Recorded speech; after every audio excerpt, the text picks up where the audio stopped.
Hey, welcome guys. This is Edwin from the future. And even though I created a TED lecture where I wrote down some stuff, some information for you, I decided to create a video just to explain something a little bit better. Okay? So remember when I told you that when we click this buy now or checkout, it's going to send me information to PayPal to be processed. And then they are going to send a response with some information that we could use to put in the admin or the database, right? Well, in order for that to happen, we need to first turn on a setting inside the Sandbox business account. Okay, not in the developer website.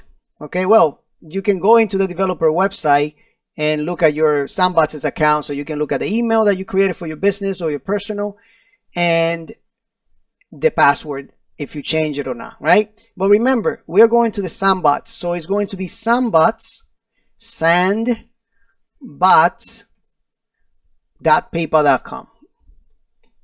Okay, that's where it is. And then you're going to log in with your business email and the password that you set on that page or that they gave you. Okay,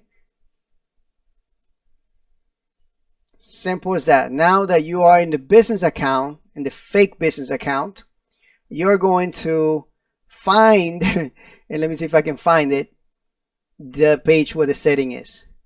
They change these interfaces all the time, guys. So that's why it's kind of hard to keep up, but I'm going to do my best and always record updated versions of it. So right now, what we want to do is we want to access website payments and then website preferences. I believe that's the one. Let's just click here, update. And now here is where we turn on those things. Now, if you want auto return for website payments, you must turn something on here. I think it's this one right here. Auto return on. And now here you put the URL. Now, this is very important. Depending how you set up your PHP application, mine is on port 8888. And then it has a ecom, public, and then checkout. We are going to be placing our thank you page like this. Thank you right on the public folder.